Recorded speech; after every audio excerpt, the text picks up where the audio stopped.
Israel Finkelstein is a leading figure in the archaeology and history of ancient Israel. Over 40 years of fieldwork and research, he has helped to change the way archaeology is conducted, the Bible is interpreted, and the history of Israel is reconstructed. I sat down with Israel over several sessions to talk about how a lifetime of work has informed the story of ancient Israel.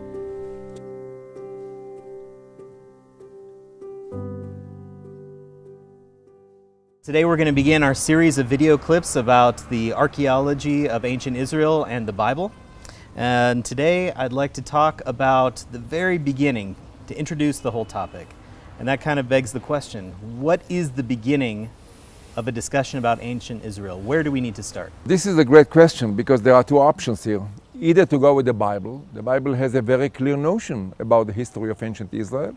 It starts with patriarchs, it goes to the Exodus, then wandering, conquest, period of the judges, and then the beginning of the monarchy and the two Hebrew kingdoms, and destruction, of course.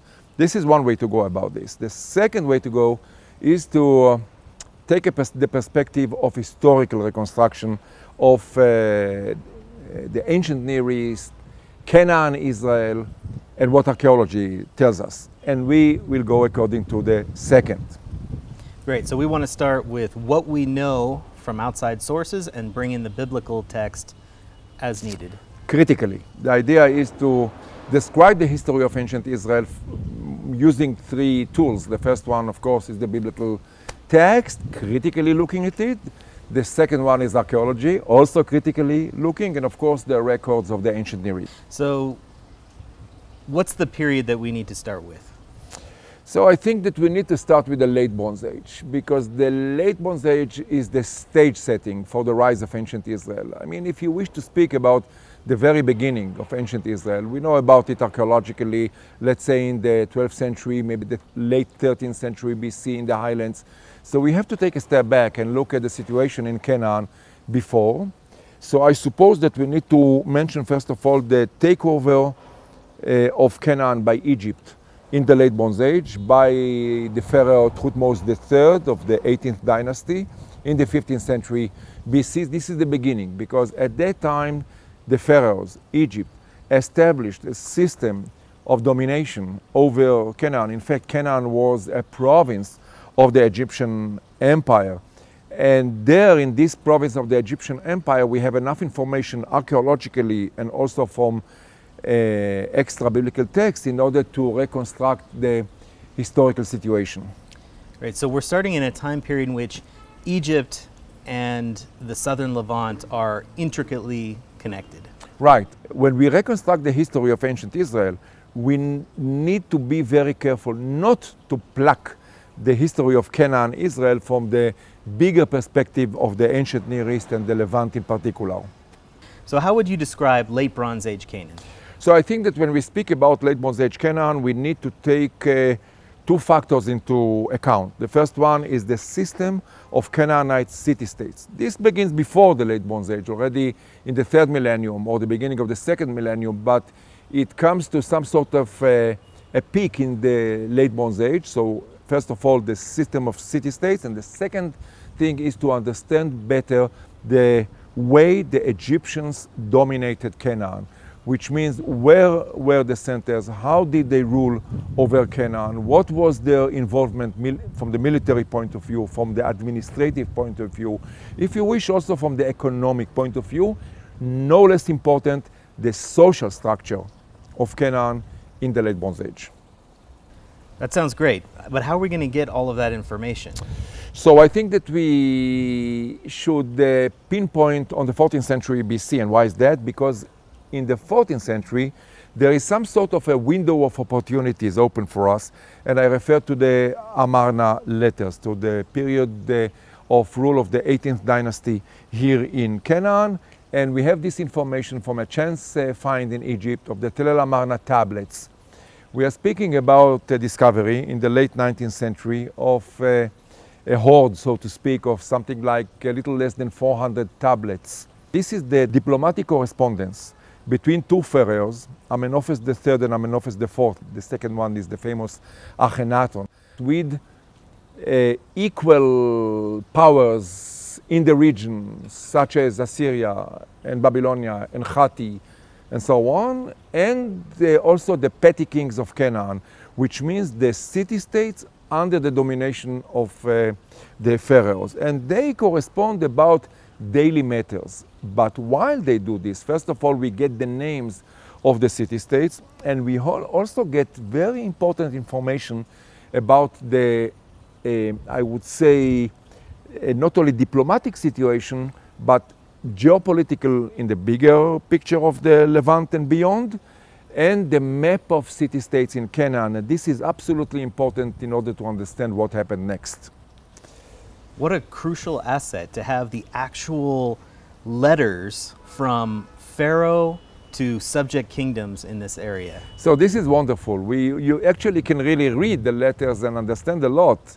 Now, some of the letters are easy to decipher in a way from the geographical point of view, because they give the name of the locality from where this petty king, whatever the name, wrote to the pharaoh. So here and there we hear about Biridia, whom we know, the two of us, very well from our excavations at Megiddo.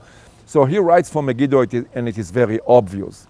However, there are tablets which were damaged, or tablets that already when they had been written, they did not provide the name of the town and only the name of the ruler. And then over there we have a challenge of identifying the place of the ruler and then creating this map of Canaan at that time. So how to do this? This is something that goes back to the beginning of the 20th century. I mean, the first big book on Amarna was published in the very beginning of the century, over a century ago. And there have been endless debates and disputes about the location of the Canaanite city-states.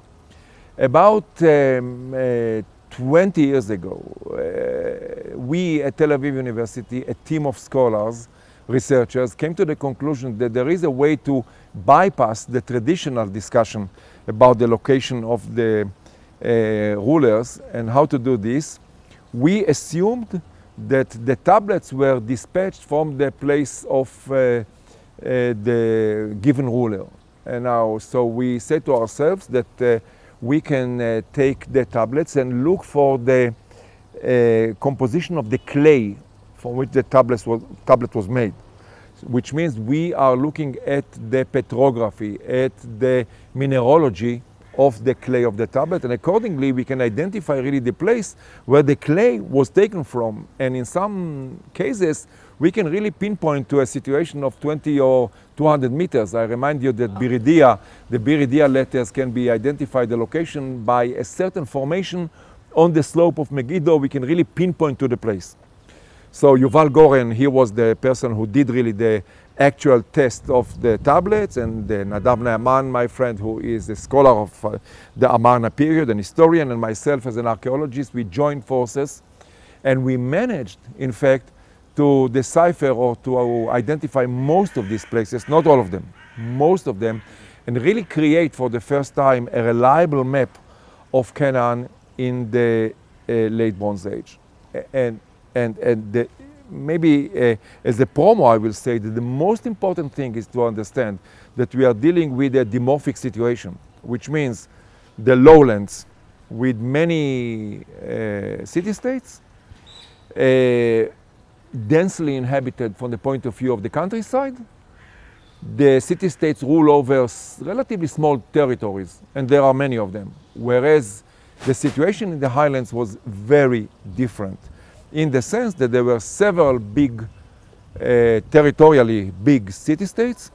Jerusalem, we're sitting here in Jerusalem, one of them. Shechem, Nablus today, another. Chatzor, in a way, rules over big parts of the Galilee. And this situation of relatively empty land in the highlands with a social structure which was different, we'll speak about it maybe, is very important to understand later the rise of ancient Israel. The Amarna letters give us a good understanding of where these places are, who is where.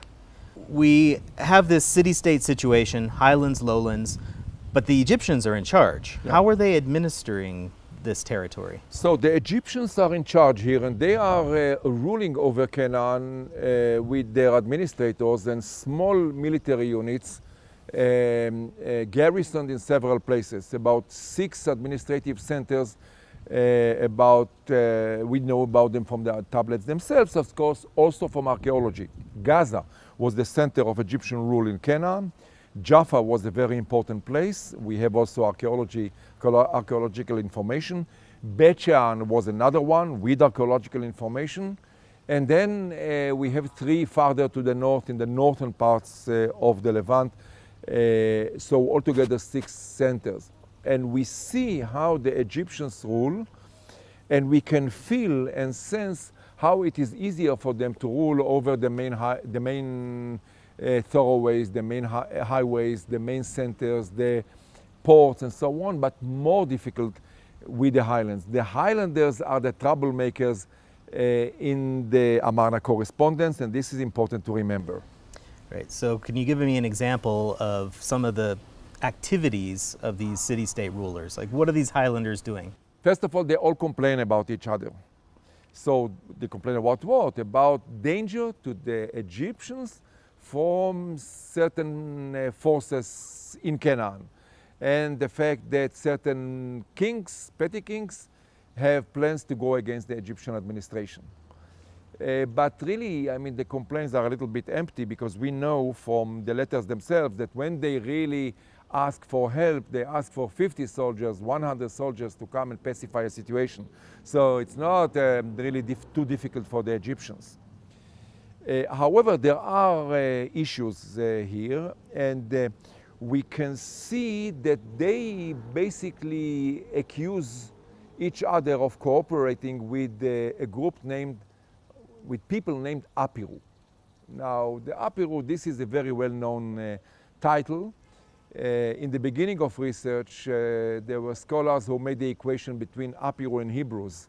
However, there is no such ethnic, if you wish, equation. The description of Apiru, they are what? They are the outcasts. They are the troublemakers outside of the main administrative situation in Canaan. And they are accused of cooperating with certain city-states against the pharaohs. So they are living outside of the main towns, let's put it this way. But they are not nomadic, as some people used to say. They are there as groups of maybe bandits, gangs, certain sort of mercenaries for the petty kings of Canaan. And then there is another group which is important called Shosu. And these are the Bedouin, the semi-nomadic groups apparently. And when we speak about the rise of ancient Israel, we have to pinpoint, we have to take a very close look at these 2 groups which live outside of the main centers of power in Canaan of the time. Right, so the Amarna letters give us a good understanding of the city-state situation, of Egyptian rule over it. They hint at these other populations that don't seem to be under anyone else's control. The Apiru, it's almost like a term that the organized city dwellers are using for outsiders that are not under someone's control. Probably it's not a unified group. Sure, nobody goes in Canaan of the 14th century with a sticker on the forehead, I'm an Apiru. Right. Apiru is a situation that there are groups that are being accused by X or Y for cooperating against the Egyptian interest in Canaan. And they are interesting because they show some sort of unrest of certain groups in the period before the rise of ancient Israel. So they are we cannot say that these are the Israelites, of course. We can say that ancient Israel included probably in it, you know, certain groups that came from, if you wish, Apiru background, but at the same time also from other backgrounds in Canaan of the late Bronze Age. So what we're trying to do here is in a way set the stage for ancient Israel. And in a lot of ways, the city-state interactions during the late Bronze Age kind of form a model of how people in this region interact with one another. Does any that model, is any of that applicable to the rise of ancient Israel? Absolutely. I'll tell you why. Because I am a great believer, and I think you too, in the longue durée, in the long term, in understanding historical processes by looking at the long-term perspectives of settlement patterns, material culture, bigger, broader social historical processes, and so on. And from this point of view, the Amarna letters are really essential for understanding the rise of ancient Israel in what? Let me give you two examples, I think, or maybe three. The first example is the fact that in the Bronze Age, in the second millennium, we are dealing with two centers in the highlands, one in Jerusalem and another one in Shechem. When you look very carefully at the situation in biblical times, in the time of the two Hebrew kingdoms, what are the two Hebrew kingdoms? They are exactly the city-states of Jerusalem and Shechem, which means Jerusalem, Judah, and Shechem was maybe in the very beginning the capital of the northern kingdom when it really was in its very early days. More than that, I think that we can see more. In fact, when you look critically at archaeology and the biblical material and the extra biblical text, I think that you can come to the conclusion that in the beginning of the two Hebrew kingdoms, Judah, for instance, was basically a city-state. It was not very different from Jerusalem of Abdi Chippa of the 14th century BC. There came a moment when Judah grew in order to become a territorial kingdom. And the same goes for Israel. So, in fact, what I'm saying is that we have to really look very carefully into the transformation of the highlands from two city-states into two territorial kingdoms. The meaning is when the city-states of the highlands expand to take over territories in the lowlands, only then they become really territorial kingdoms. But the beginning is in the two Amarna centers of Jerusalem and Shechem. And another example, I think, is to look very carefully at Shechem. Shechem is a very specific and peculiar situation in the Amarna tablets. There is this ruler there, Labayo, and he is scheming, you know, in order to expand. He wants to take maybe advantage of a situation of maybe a little bit of weakening of Egyptian control in order to expand. And when you can follow really his expansion plans according to the letters, his own and even more so those who are complaining against him. And looking very carefully at this, one can see that the expansion of Labayo, the ruler of Shechem, in the Amarna period is not very different from the expansion of the northerners in order to establish the northern kingdom, also from Shechem, into the Jezreel Valley and beyond, let's say in the late 10th century BC. And there, of course, there are also specific situations which are interesting in the Amarna period. One very famous example is the case of the town, the dispute over the affiliation of the town of Keilah, which reminds one very much of the story in the Bible, in the book of Samuel, of King David coming to the rescue of Keilah. So we can really come also to specific cases in the Amarna tablets. Wow. We will soon be discussing the utter destruction of late Bronze Age society all over the Mediterranean and Near East. And I think for the long history of scholarship in this region, that has served as a break between late Bronze Age life and Iron Age biblical life. And so there's a real innovation to argue that the motives and interests of people of the late Bronze Age city-states might be the same as the Israelite city-states and territorial. Yeah, sure. You are now touching, you know, on very critical questions of the origin of the ancient Israelites, who they were exactly, and also on something that we will discuss later in the series of the situation in Canaan in the Iron One, which was basically continuation of the late Bronze Age. So we are in a shift of paradigm. You're right about this. A shift of paradigm from seeing the watershed in Canaan, let's say with a breakdown of the city-states under Egyptian domination in the 12th century BC, to a situation a little bit later of the final breakdown of Canaanite culture and territorial disposition a while later, already within the Iron Age, into the Iron Age. So how much can we really say at this point, does the Bible or the biblical authors know or remember the Late Bronze Age? So this is also crucial, because we really described here a situation of what? City-states and Egyptian rule. The Bible does not know about this. There is no clue in the Bible about Egypt actually ruling over Canaan. There is no memory in the Bible of the 14th century BC. And since we know that Egyptian rule in Canaan continued into the 13th century and even became even more powerful maybe under Ramesses II, for instance, and then into the 12th century until the 1130s or so, and still the Bible does not know about them. So there is no recollection in the Bible about the 12th century, and we will have to take this into consideration later in our talks. Great. Thanks for discussing the Late Bronze Age background. I think in our next talk we'll look at this collapse of the Late Bronze Age in more detail. Absolutely.